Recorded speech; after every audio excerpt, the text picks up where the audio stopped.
नमस्कार, मी डॉक्टर कविता राणे. लक्षवेधीमध्ये आपल्या सर्वांचं स्वागत. शरद पवार यांच्या राष्ट्रवादी काँग्रेसचं काय होणार? शरद पवार यांची राष्ट्रवादी काँग्रेस आता एकट्यानं वाटचाल करू शकणार आहे का? शरद पवार यांची राष्ट्रवादी काँग्रेस एकट्यानं निवडणुका लढू शकणार आहे का?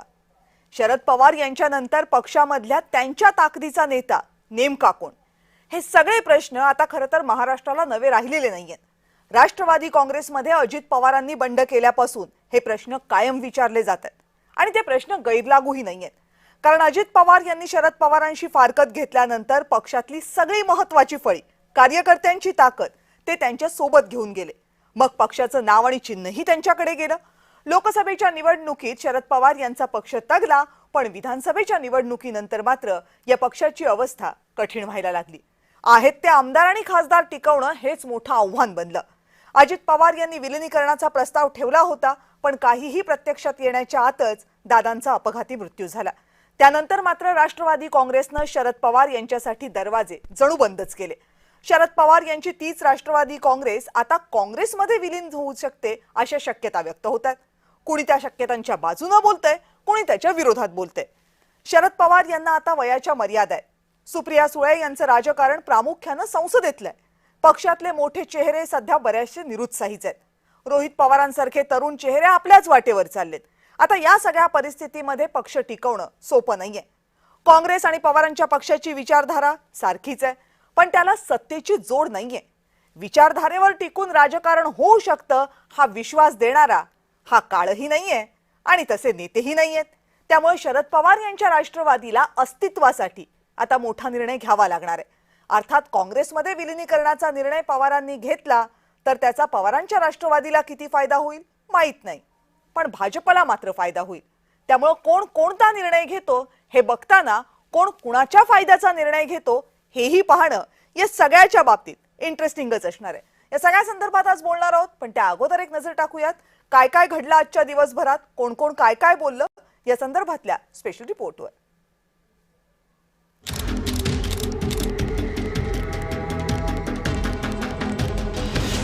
आयुष्याप्रमाणेच राजकारणातही बदल ही एकमेव शाश्वत गोष्ट असते असं म्हणतात.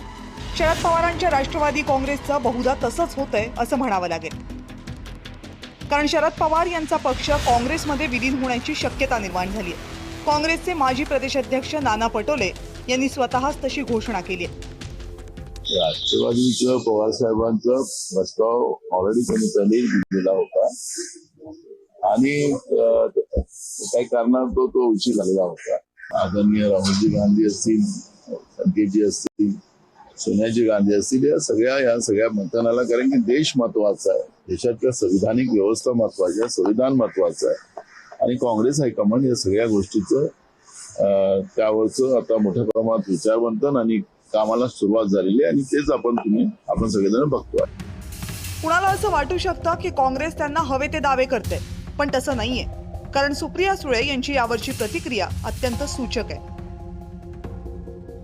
अभी अगर बारिश आई तो मैं छाता लूंगी कि रेनकोट, अभी मैंने तय नहीं किया है. बारिश तो आने दो फिर देखेंगे. अभी अगर बारिश आई तो मैं छाता लूंगी कि रेनकोट, अभी मैंने तय नहीं किया है. बारिश तो आने दो फिर देखेंगे. आता इतक्या महत्त्वाच्या विषयावर ठाकरे गटाचे खासदार संजय राऊत यांनी प्रतिक्रिया दिली नसती तरच नवल. ज्येष्ठ नेते शरद पवार यांनी त्यात पुढाकार घेतला पाहिजे. हे महत्वाचे नेते आहेत, त्यांची विचारधारा ही जन्मतःच काँग्रेसपासून आहे. त्याने या सगळ्यासाठी पुढाकार घेऊन एक मजबूत राष्ट्रीय काँग्रेस पक्ष पुन्हा नव्यानं उभा केला तर आमच्यासारखे जे प्रादेशिक पक्ष आहेत त्यांनाही बळ मिळेल. शरद पवार हे काँग्रेस सारख्या पुरत्या जहाजात पाय ठेवणार नाही, पण ठेवलाच तर भाजपला फायदाच होईल अशी प्रतिक्रिया मुख्यमंत्री देवेंद्र फडणवीस यांनी दिली. कोणी पाय ठेवला तर त्याचा आम्हाला फायदा आहे, आम्हाला नुकसान नाही. याचं कारण आम्हाला अधिकची पॉलिटिकल स्पेस ही त्याच्यामुळे उपलब्ध होते. जेवढं विरोधी पक्षाचं कन्सॉलिडेशन होईल तेवढी अतिरिक्त राजकीय स्पेस ही भारतीय जनता पक्षाला प्राप्त होणार आहे. त्यामुळे आमचं याच्यावर कुठली आमची प्रतिक्रिया नाही. विलिनीकरण झालंच तर त्याचे फायदेही आहेत आणि तोटेही. मुळात महाराष्ट्रातील काँग्रेस असो किंवा पवारांची राष्ट्रवादी असो, या दोनही पक्षांना 2014 पासून दमदार कामगिरी करता आलेली नाही. भाजप, शिवसेना आणि सुनेत्रा पवार यांची राष्ट्रवादी काँग्रेस यांचा सामना करणं सध्याच्या परिस्थितीत सोपंही नाहीये. त्यामुळे येत्या काही दिवसात विलिनीकरणाचा निर्णय होतो की या फक्त चर्चाच राहतात हे पाहावं लागेल. ब्युरो रिपोर्ट, जय महाराष्ट्र. या सगळ्या संदर्भात बोलण्यासाठी आता माझ्यासोबत आहेत भाजपचे प्रवक्ते विश्वास पाठक. विश्वासजी नमस्कार. नमस्कार. राष्ट्रवादी काँग्रेस शरदचंद्र पवार पक्षाचे प्रवक्ते महेश चव्हाण. महेशजी नमस्कार. कविताजी नमस्कार. काँग्रेसच्या प्रवक्त्या संध्या सव्वालाखे. संध्याजी नमस्कार. नमस्कार. आणि राजकीय विश्लेषक मकरंद मुळे आपल्यासोबत आहेत. मकरंद सर नमस्कार. आपल्या सगळ्यांचं मनापासून स्वागत या चर्चेमध्ये. महेशजी, सुरुवातीला तर मला सांगा, एरवी हल्ली महाविकास आघाडीमध्ये बऱ्याचशा गोष्टींमध्ये काही एकत्रीकरण दिसत नाहीये, सगळेजण एका गोष्टीवर सहमत होतात असं काही दिसत नाहीये. पण आज मात्र राष्ट्रवादी काँग्रेसमध्ये विलीन होणार अशा चर्चा सुरू झाल्यानंतर काँग्रेस आणि तुमचा आणखीन एक सोबतीचा असलेला पक्ष शिवसेना उद्धव बाळासाहेब ठाकरेंची यांनी मात्र होकार भरला. काय नेमकं चाललंय काय? कविताजी, सर्वात प्रथम मला हे तुमच्या निदर्शनास आणून द्यायचंय की विलिनीकरणाचा प्रश्न आमच्या पक्षातर्फे कोणत्याही नेत्यातर्फे उपस्थित केला गेलेला नाहीये. आज किंवा नाना पटोलेंनी जे स्टेटमेंट केलं त्याच्यानुसार या सर्व चर्चा सुरू झाल्या आहेत. तर नाना पटोलेंनी हे वक्तव्य का केलं हे तुम्ही काँग्रेसच्या प्रवक्त्यांना विचारा. पण मला असं वाटत नाही कुठेही की आमचे पक्षाचे नेते म्हणजे जे वरिष्ठ नेते आहेत ते हा प्रस्ताव नाना पटोलेंसारख्या नेत्यांकडे देतील. त्यांना द्यायचाच असता तर त्यांनी तिकडे सोनिया गांधी किंवा राहुल गांधी यांच्याकडे दिला असता. हा पहिला मुद्दा. दुसरा मुद्दा की तुम्ही आमच्या एकत्रीकरणाबद्दल बोलतोय. आम्ही आजही इंडिया आघाडी म्हणून एकत्र आहोत. आत्ताच 2-4 दिवसापूर्वी आमची इंडिया आघाडीची बैठक झाली आणि महाराष्ट्रातही आम्ही महाविकास आघाडी म्हणून आजही एकत्र आहोत, तितक्याच मजबूतीने एकत्र आहोत. विलिनीकरण हा एक वेगळा मुद्दा आहे, पण एकत्र राहणं का गरजेचं आहे हे आम्ही नेहमीच मांडत आलेलो आहोत की ज्या प्रकारे संविधान असेल किंवा लोकशाही असेल तर त्याला धोका आहे. तर मी हे याच्याकरता म्हणतोय की धार्मिक ध्रुवीकरण आणि संस्थांचा म्हणजे तपास यंत्रणांचा असेल किंवा निवडणूक आयोगाचा असेल जो काही दुरुपयोग इतके दिवस होतोय आणि त्यामुळे ज्या प्रकारे इलेक्शन्स लढल्या जात आहेत, इलेक्शन्स जिंकल्या जात आहेत, दाकड डपशा दाखवून लोकांना नेत्यांना फोडलं जात आहे, आमदार खासदार फोडून त्यांच्या पक्षात घेतले जात आहेत, आधी ज्यांच्यावर भ्रष्टाचाराचे आरोप केले त्याच नेत्यांना आपल्याकडे घेऊन त्यांना मंत्रिपदं दिली जातात. हा जो सगळा प्रकार आहे, त्यानंतर जे काही महागाई असेल, बेरोजगारी असेल, शेतकऱ्यांचे आत्महत्या असतील, महिलांवर वाढते अत्याचार असतील, परीक्षा पेपर फुटी वगैरे असे सगळे बरेच प्रकार आहेत. तर या प्रकारांबद्दलच्या विरोधात जर आम्हाला लढायचं असेल तर आम्ही एकत्र राहणं फार गरजेचं आहे आणि ते मजबूतीने राहण्यासाठीच आम्ही इंडिया आघाडीची मीटिंग 2-4 दिवसापूर्वी घेतली होती. ठीक आहे संध्याजी, कशात काही नाही मग काँग्रेस अशी वक्तव्य कशाला करते असा सवाल आहे राष्ट्रवादी काँग्रेस शरदचंद्र पवार पक्षाचा. बघा, आताच दादांनी सांगितलं की आम्ही एकत्रच आहोत. तर एक घर आहे, एका घरामधलेच आम्ही सगळे लोक आहोत. मला तर माहिती नाही, म्हणजे मी बाहेर असल्यामुळे प्रवासात होते, मी काय ऐकलं नाही की नाना पटोले काय बोलले, परंतु आम्ही एकत्र आहोत आणि एकत्रच राहणार हे मात्र. आणि हे कशासाठी? कारण दादांनी ज्या पद्धतीने सांगितलं, महिलावर अत्याचार असो, मग तो ईडीचा वापर असो की सीबीआयचा वापर असो, या लोकशाहीला जर वाचवायचं असेल तर आम्हाला सर्वांना एकत्र राहायचं आहे. हे आमचं पक्ष तुमच्या पक्षात विलीन व्हायला तुम्हाला हवाय की नकोय? बघा, आम्ही पहिलेही सांगितलं की आम्ही एकच आहोत. एका घरामध्ये जर हिस्से वाटणं झालं तर दोन भाऊ वेगळे होतात. महाराष्ट्रात पण आहे, केंद्रातही. आम्ही विलिनीकरणाच्या स्पेसिफिकली तर ते एकत्र आहे, त्याच्यासाठी काय आपण चर्चा करणार नाहीत ना. चर्चा यासाठी होतीये की तुम्ही विलिनीकरण करून घेणार आहात की नाही. तर तसं काही विलिनीकरणाचा प्रस्ताव आला तर काँग्रेस तयार असणार की नाही? बघा, पवार साहेब जे आहेत ते फार मोठे नेते आहेत आणि ते आमच्या लेवलला काही ती चर्चा होणार नाही. त्यांनी सांगितल्याप्रमाणे ती वरिष्ठ लेवलवर चर्चा होईल आणि जर एकत्र येत असेल तर निश्चितच स्वागत आहे. कारण एवढे मोठे नेते पवार साहेब जर आमची मार्गदर्शक आहे, म्हणजे पक्षाच्या याच्या भूमिकेमध्ये आमचे मार्गदर्शकच आहे, तर ते जर येत असतील तर कोण नाही म्हणणार? भाजप तरी नाही म्हणतील का? भाजप तरी नाही म्हणतील का? का भाजपला नाही काँग्रेसमध्ये तर म्हणणार? स्वागतच भाजपला आहे, काय कारण मिळणार आमचा याच्यात? हिस्सा आहे. भाजपला काय मिळणार आहे याच्यातनं? नाही, ज्या पद्धतीने भाजप सांगताय ना, म्हणजे ज्या पद्धतीने त्यांचे स्टेटमेंट आहे, त्यांच्या पोटामध्ये दुखतं. मात्र काँग्रेसचे लोक त्यांना पाहिजे आहे, राष्ट्रवादीचे लोक त्यांना पाहिजे आहे, फोडाफोडीचं राजकारण त्यांना करायचं आहे. बर.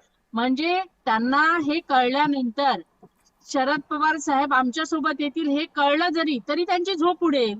कारण माहितीये का, त्यांना हे कधीही खपत नाही की घर एकत्र राहिलं पाहिजे, कारण फोडाफोडीचं राजकारण हे भाजपाने कायम केलेलं आहे. पण ते आणि कुठे जर म्हणतात त्यांच्या आमची झोप बी उडेल? ते हा म्हणतात आम्हाला विषय बरंच गेलो आहे असेल, असं झालं तर तर. निश्चितच नाही, पण ते कुठे म्हणतात आमची झोप उडेल? ते म्हणतात बरंच आहे आम्हाला असं झालं तर. काय, अहो अहो ते फक्त झोपेचं सोंग घेत आहेत. बर. ते झोपेचं सोंग घेत आहेत.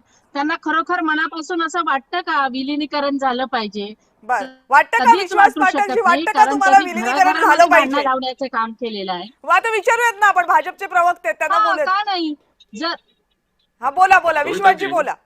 बोलू द्या. कविताजी, घटनाक्रम बघा. हा. नाना पटोले जे माजी प्रदेशाध्यक्ष आहे, जे ते त्यांचं क्वालिफिकेशन आहे आणि ते प्रदेशाध्यक्ष म्हणून देखील किती नॉन सिरियस होते जनतेने पाहिलेलं आहे. त्यांनी दिल्लीला जाऊन काहीतरी स्टेटमेंट केलं. त्याच्यानंतर शरद पवार गटाचे जे अध्यक्ष शिंदेजी त्यांनी म्हटलं की नाना पटोले तुम्ही तुमचा पक्ष सांभाळा. त्यामुळे परस्पर अशी विरोधी विधान होत असताना यांचे प्रवक्ते देखील आता तशीच विधानं करतात आहे. आमच्या दृष्टीने एक गोष्ट फार क्लिअर आहे, माननीय देवेंद्रजींनी देखील ते सांगितलं की असं जर झालं तर आमचा लाभच आहे, नाही झालं तरी आमचा लाभ आहे. मग आमची जी विचारधारा आहे आणि संघटनात्मक आमची जी योजना आहे ती अशी आहे की प्रत्येक बूथ लेवलला 51% मत भारतीय जनता पक्षाला मिळायला पाहिजे. मग एकत्र आले काय, वेगळे राहिले काय, काही राहिलं तरी आम्हाला त्यांनी काही फरक पडत नाही. आता चर्चा चालू आहे की आम्ही एकत्रच आहे. तुम्ही एकत्रच आहे, पण वेगळ्या तुमच्या चुला आहेत, चूल वेगळी आहे, आपसामध्ये तुमचे भांडण आहेत, तरी तो तुमचा इंटरनल प्रश्न आहे. आम्हाला ते एकत्र आले काय नाही आले काय काही फरक पडत नाही. मात्र एकत्र काय येऊ शकणार नाही याचं कारण असं आहे की प्रत्येकाला प्रधानमंत्री बनायचं आहे ना. त्यामुळे प्रधानमंत्री पद एकच आहे. राहुल गांधीने प्रधानमंत्री बनायचं आहे, अखिलेश यादवांना देखील बनायचं आहे, ममताला देखील बनायचं आहे आणि आता सुप्रिया सुळेंना देखील बनायचं आहे. त्यामुळे हे एकत्र येऊ शकत नाही. हे एकत्र आल्याचा दिखावा करतील, मात्र यांच्या चुली नेहमी वेगळ्याच राहतील.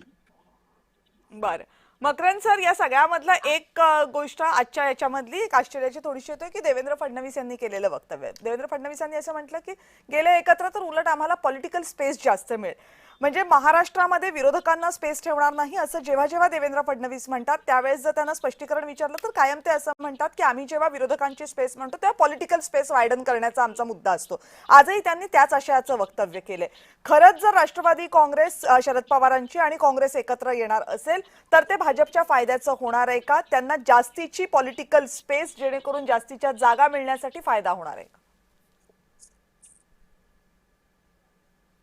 सर, तुमचा आवाज येत नाहीये. हा, म्यूट होतो बहुतेक.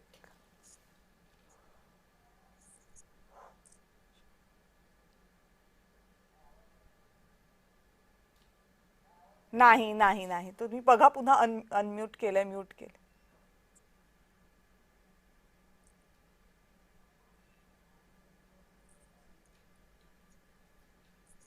असं आहे की 1999 साली हा पक्ष स्थापन झालेला आहे आणि 1999 ते 2026 एवढा काळ, म्हणजे हे ठीक आहे की सत्तेत एकत्र आहेत, त्यावेळी दोघांचे मुख्यमंत्री उपमुख्यमंत्री होते, मग आता महाविकास आघाडीत एकत्र आहेत, तरी सुद्धा 99 ते 2026 दोन्ही राष्ट्रवादी पक्षाकडे जे कार्यकर्ते किंवा नेते तयार झालेत, विकसित झालेत, हे लक्षात घेता भारतीय जनता पार्टीने जे स्टेटमेंट केलेलं असं आहे की एकदा जर ते काँग्रेसमध्ये गेले तर असे जे जिल्हा स्तरावरचे, पंचायत स्तरावरचे नेते आहेत त्यांच्याकरता स्पर्धा तयार सुरू होणार आहे. आणि मुळातच राष्ट्रवादी आणि काँग्रेसचं जे जुनं नेटवर्क होतं ते केवळ राजकीय पक्ष म्हणून नव्हतं, म्हणजे विधान परिषदेत किंवा नव्हतं, तर सहकारी क्षेत्रात होतं, विविध संस्थांमध्ये होतं. अशा ठिकाणच्या जागांची जी एक स्पेस आहे ती भारतीय जनता पार्टीला त्या अर्थाने पण मिळू शकते, असं कदाचित त्या वक्तव्याचा अर्थ निघू शकतो. पण मूळ मुद्दा असा आहे की दोन्ही पक्षांच्या प्रवक्त्यांनी आता आपल्या चर्चेत असं सांगितलं की आम्ही एकच आहोत, पण कोणी असं ठोसपणे म्हणलेलं नाही की हो विलिनीकरण होत आहे किंवा आम्ही त्याचं स्वागत करतोय. मुळातच मुद्दा एक थोडासा लक्षात घेतला पाहिजे की 4 विलिनीकरणांची चर्चा सातत्याने होतीये. पहिल्यांदी एकनाथ शिंदे यांची शिवसेना भाजपमध्ये जाईल अशी चर्चा केली गेली, मग दोन्ही राष्ट्रवादी एकत्र येतील आणि त्याचं विलिनीकरणाची होणार होती. 4 मेच्या पश्चिम बंगालच्या निवडणुकीनंतर तृणमूल काँग्रेसमध्ये विलीन होणार अशी चर्चा होती आणि आता चौथं शरद पवारांचं राष्ट्रवादी पक्ष काँग्रेसमध्ये विलीन होणार. मुळात इंडिया आघाडी असताना सुद्धा अशा प्रकारचे प्रादेशिक पक्ष आपल्यात विलीन व्हावे हे काँग्रेसचे जे वाटणं आहे त्याचाही अर्थ समजून घेतला पाहिजे. कारण इंडिया आघाडी म्हणून तडजोडी कराव्या लागतात, त्या जागांपासून अनेक विषयांच्या कराव्या लागतात. एकच पक्ष झाला तर काँग्रेसचा प्रभाव वाढतो, वर्चस्व वाढतो आणि पॉलिटिकल से वाढतो. त्यामुळे काँग्रेसची जी रणनीती असेल, होईल की नाही परत जर तरचे मुद्दे, ती त्या अर्थाने असेल की असे जे मुळातच काँग्रेसपासून फुटून निघालेले पक्ष आहेत त्यांची जी आत्ताची जी त्या ठिकाणची जी स्थिती आहे ती स्थिती लक्षात घेता आणि आता तिथेही दुसऱ्या फळीतलं नेतृत्व आलं. म्हणजे मगाशीच सुप्रिया सुळे यांचा मुद्दा आला, रोहित पवार यांचा मुद्दा आला. त्यांना एक राजकीय करिअर आहे भविष्यात, ते स्वतंत्र राहून निवडायचं का काँग्रेसमध्ये जाऊन करायचं असाही कदाचित विचार होऊ शकतो. दुसरा आणखीन एक मुद्दा लक्षात घेतला पाहिजे की जयंत पाटलांसारखे जे आहेत त्यांनी याच्यात काय करायचं हा काही प्रश्न याच्यातनं सुटत नाहीये. त्यामुळे कोणाच्या करिअर करता विलीन व्हायचं आणि कोणाच्या करिअर करता विलिनीकरण करायचं नाही हा कदाचित मुद्दा भविष्यात राहू शकतो. आणि कारण तोच सगळ्यात महत्वाचा मुद्दा आहे की आता जे कार्यकर्ते, नेते, आमदार, खासदार आहेत त्यांचे करिअरचं पुढे काय, हाच तर सगळ्यात मोठा सवाल राष्ट्रवादी काँग्रेस समोर आहे. त्यामुळे जो काही मोठा निर्णय होईल तो मोठा निर्णय हाच सगळ्यात महत्वाचा प्रश्न समोर घेऊन होईल यामध्ये शंका नाहीये. महेश चव्हाणजी, पण एकदा तुम्ही सांगत असताना किंवा तो शशिकांत शिंदे आज तुमच्या पक्षाचे अध्यक्ष त्यांनी जे सांगितलं की नाही अशी काही चर्चाच नाहीये, असा काही प्रस्तावच नाहीये, असं असेल तर सुप्रिया सुळे यांच्या वक्तव्याचा नेमका अर्थ काय काढायचा? म्हणजे त्यांनाही थेटपणे हे म्हणता आलं असतं की विलिनीकरणाचा कुठलाही प्रस्ताव नाहीये किंवा अशी कुठलीही चर्चा नाहीये, पण त्याऐवजी त्यांनी एक सूचक वक्तव्य केलं की आम्ही बघू, छत्री घ्यायची की रेनकोट घ्यायचा, पाऊस आल्यानंतर बघू. सरळपणे विलिनीकरणाचा काही चर्चा नाही असं सुप्रिया सुळे का म्हणत नाहीयेत, सूचक वक्तव्य का करतात? कारण त्यांच्या म्हणण्याचा अर्थ एकदम क्लिअर आहे. त्यांनी ज्या म्हणीचा वापर केला त्या म्हणीचा अर्थ सरळ आहे की ती परिस्थितीच आता नाहीये, तर मी आता का विचार करू की आम्ही काय करणार. त्यांच्या म्हणण्याचा अर्थच तो आहे. म्हणूनच त्यांनी असं म्हटलं की आता पाऊस पडतच नाहीये तर मी आता हा विचार का करू की मी छत्री घेऊ की रेनकोट घेऊ. म्हणजे याचा अर्थ अशी परिस्थिती असणारच नाही हेही त्या मान्य करत नाहीत. नाही, मी तेच सांगतोय की आता सध्या असा कुठलाही विषय आमच्याकडे चर्चेला नाहीये. आम्ही असा प्रस्ताव कोणालाही दिलेला नाहीये किंवा कोणाकडून आम्हाला असा प्रस्ताव आलेला नाहीये. तर त्यामुळे त्यांनी ते क्लिअरली सांगितलेलं आहे. आता अर्थ त्यांच्या वक्तव्यातून काय अर्थ काढायचे हे ज्याचा त्याचा प्रश्न आहे. दुसरी गोष्ट, या इथे ज्यावेळेला असं म्हटलं जात आहे की आमच्या पक्षाचं काय होईल, शरदचंद्र पवार साहेबांच्या ज्यावेळेला ते थांबतील त्याच्यानंतर पक्षाचं काय होईल हा एक प्रश्न विचारला जातो. असाच प्रश्न राष्ट्रवादी काँग्रेस पार्टी आणि एकनाथ शिंदेच्या शिवसेनेला सुद्धा पडायला हवा. कारण त्यांच्याही डोक्यावर टांगती तलवार आहेच. 2029चे इलेक्शन्स बीजेपी एकटे लढणार आहे असं अमित शहानी खुद्द बऱ्याच वेळा सांगितलेलं आहे. त्यामुळे यांचा काय होणार, या पक्षांचा हा सुद्धा त्यांच्यावर. मग त्यांनी काय करावं, मग एकनाथ शिंदेंनी उद्धव ठाकरेंच्या पार्टीमध्ये विलिनीकरण करावं की यांनी दोघांनी बीजेपीमध्ये विलिनीकरण करावं की काँग्रेस, जसं आता मकरंजी म्हणाले त्यांच्या मताचा पूर्णपणे आदर राखत मी असं म्हणतो की काँग्रेसला असं वाटत असावं असं मकरंजी म्हणाले की त्यांच्याकडे जर हे पक्ष आले तर आणखीन मजबूती येईल किंवा त्यांचा से वाढेल. तसंच मग बीजेपीलाही वाटेल यांच्या बाबतीत, एकनाथ शिंदे शिवसेनेच्या बाबतीत किंवा एनसीपीच्या बाबतीत. प्रश्न सगळीकडे सेमच आहेत. दोन मोठ्या पार्टी आहेत, नो डाऊट. कोर्टाचा नियम ही खूप मोठी अट आहे ना. आत्ताच्या घडीला तुम्ही जे म्हणता त्याच्यासाठी कोर्टाचा निकाल ही एक खूप मोठी अट आहे. सवाल हा आहे की काँग्रेस आणि राष्ट्रवादी काँग्रेस शरद पवारांची ही एकत्र येण्याचा ऑप्शन असू शकतो की अजिबातच तुम्ही त्याच्यावर फुल्ली मारताय? नाही, मला काय म्हणायचंय की आता आम्ही ऑलरेडी गठबंधनमध्ये आहोत. देश पातळीवर आम्ही इंडिया आघाडीमध्ये आहोत. ते तर वास्तव आहे ना, त्या वास्तवावर कोण प्रश्नचिन्ह उपस्थित करते? आमचा सवाल एवढाच आहे की हा ऑप्शन असू शकतो पक्षापुढे की अजिबातच नाहीये? नाही, मी तुम्हाला पुन्हा तेच सांगतोय, सुप्रियाताई जे म्हणाल्या तेच माझंही आहे की पाऊस तर पडू दे मग आम्ही विचार करू. हे म्हणा ना की भविष्यात वेळ आली तर करू आम्ही विचार, असं तरी सांगा. कविताजी, परिस्थिती, त्या वक्तव्याचा अर्थ असा निघतो की परिस्थितीनुसार काही वेळेला राजकारणामध्ये निर्णय घ्यावे लागतात. आता तरी ती परिस्थिती नाहीये. म्हणजे असं आहे की परिस्थिती आली तर तुम्हाला काँग्रेसचं वावडं असणार नाहीये ना विलिनीकरणासाठी? आम्ही एकत्र असण्यासाठी नाही म्हणते. जर विलिनीकरण करायचं झालं जर झालं तरची गोष्ट करतोय, आत्ता तसा कुठलाही प्रश्न नाहीये. तर समविचारी जे पक्ष असतील किंवा आमची विचारधारा त्यांच्याशी मॅच होते, ज्यांना संविधान मान्य आहे, ज्यांना लोकशाही मान्य आहे, अशा पक्षाची जर मोठ्या पक्षाची विलिनीकरण करण्याची वेळ आली तर त्यावेळेला नकार द्यायचा काही कारण असू नये. पण आत्ता ती परिस्थिती नाहीये, असा कोणताही विचार आत्ता सध्या चालू नाहीये. बर, ठीक आहे. संध्याजी, एकीकडे केंद्रात तृणमूल काँग्रेसमध्ये येणार अशा प्रकारच्या चर्चा सुरू होतात, त्याच वेळेस काही तासांच्या अवधीमध्ये महाराष्ट्रामध्ये नाना पटोले यांच्या वक्तव्यानंतर अशा चर्चा सुरू होतात. हे काय फक्त योगायोग असू शकत नाहीयेत. काँग्रेसची काय नेमकी स्ट्रॅटेजी आहे?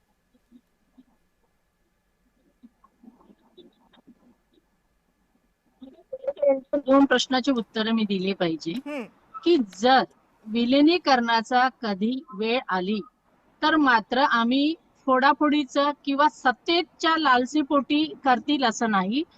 होईल विलिनीकरण तर फक्त लोकशाही वाचवण्यासाठी होईल.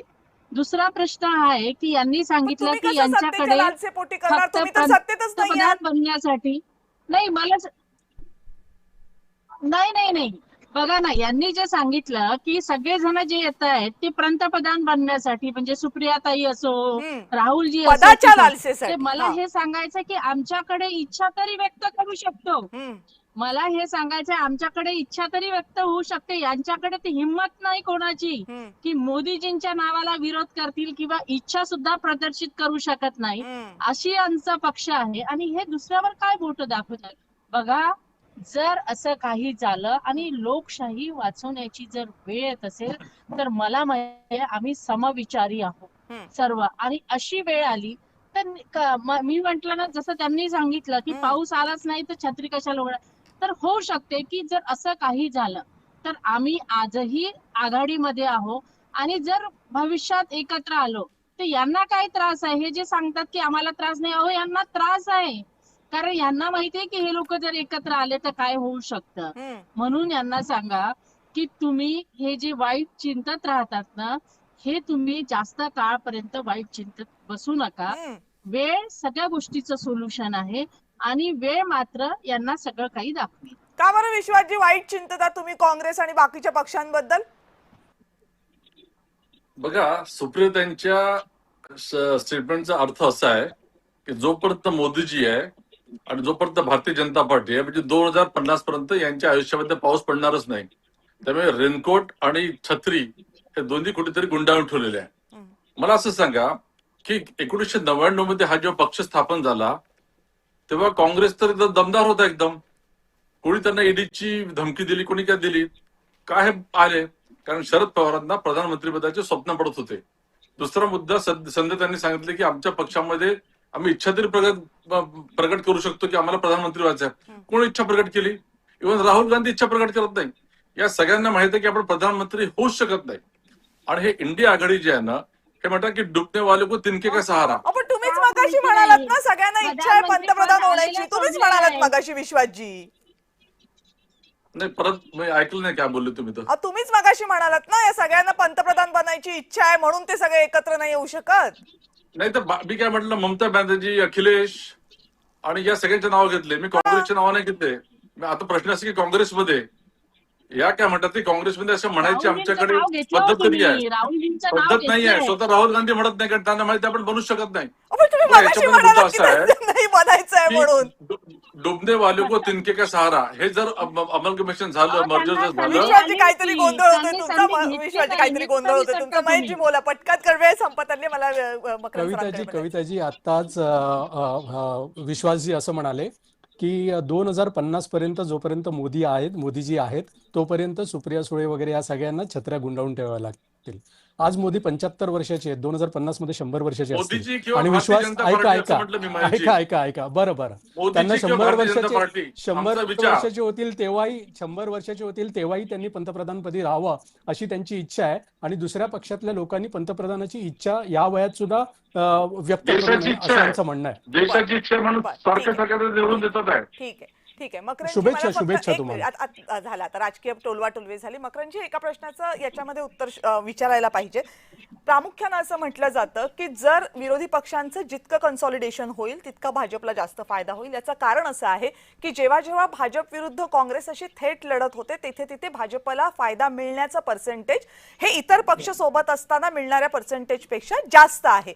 हा एक मोठा मुद्दा आहे की भाजपला सुद्धा वाटते की हे कन्सॉलिडेशन जितकं होईल तितकं होऊ द्यावं. असं आहे की भारतीय जनता पार्टीचे जी रणनीती आहे, राजकीय रणनीती आहे, बाकी त्यांची धोरणं, पक्षाची भूमिका, विकासाची काम हा वेगळा मुद्दा आहे. राजकीय भूमिका जी आहेत ते काँग्रेसचं विरोधी पक्षाचं कन्सॉलिडेशन आणि काँग्रेसचं अधिक एकत्रित येणं, हे एका अर्थाने भाजप कदाचित तसा विचार करत असेल आणि भाजपचा हा 2014 ते आतापर्यंतच्या अनुभवात आला असेल. दुसरीकडे असं होतंय की डीएमके सारखा पक्ष जो दीर्घकाळ काँग्रेस बरोबर होता तो आता काँग्रेसपासून दूर जातोय. दुसऱ्या बाजूने काँग्रेसच्याही काही चिंतेची कारणं असतील जी बरोबर आहेत, राजकीय पक्ष म्हणून काळजी चिंता केली पाहिजे की 2029च्या निवडणुकीला जेव्हा आपण सामोरे जाऊ ते कोणत्या फॉर्म मध्ये सामोरे जायचं, म्हणजे एनडीए आघाडीलाच घेऊन जायचं की अधिकाधिक विलिनीकरण आपल्यामध्ये करून घेऊन आता असं आहे की डिलिमिटेशन होईल की नाही, जनगणना 2027ची काय सांगतील, हे जे सगळे पुढचे मुद्दे, त्यावेळी आपला एकूण भारतीय राजकारणाच्या सगळ्या याच्यात किती राहील आणि त्यावेळी तो नुसता जागा वाटपात राहणार नाहीये. तर आपण ठरवू ते विरोधी पक्षाचं राजकारण होईल का, ही कदाचित आत्ताची काँग्रेसची प्राधान्याची चिंतेचं कारण असेल आणि त्या दृष्टीने ते धोरण आखत असतील. त्यामुळे याचा भारतीय जनता पार्टीला असं केल्याने फायदा होईल का, हा मुद्दा आत्ता त्यांच्याकरता गौण आहे. आत्ता आपण सर्वाधिक सक्षम विरोधक आहोत आणि प्रादेशिक पक्षांनी समविचारी असतील तर आमच्या भूमिकेवर यावं, याकरता काँग्रेसचा आग्रह बहुत धरण्याची स्थिती आता आहे. बरं, म्हणजे देवेंद्र फडणवीस जर पॉलिटिकल स्पेसची भाषा करत असतील तर काँग्रेससाठी पॉलिटिकल सेची भाषा सुद्धा तितकीच महत्त्वाची आहे. त्यामुळे या घटना नुसत्या चर्चा म्हणून जरी बघितल्या तरी त्यातनं निघणारे अर्थ हे भविष्यामध्ये 2029च्या निवडणुकींपर्यंत भारताच्या, महाराष्ट्राच्या राजकारणामध्ये काय काय बदल घेऊन येऊ शकतात आणि ते बदल कुणाकुणासाठी काय काय असू शकतात याची चुणूक देणारे आहेत. म्हणूनच याची विस्तृतपणे चर्चा करणं गरजेचं होतं. चर्चेत आपण सगळे सहभागी झालात, सगळ्यांचे मनापासून आभार. लक्षवेधीमध्ये वेळ झाली, इथेच थांबण्याची. पाहत रहा जय महाराष्ट्र.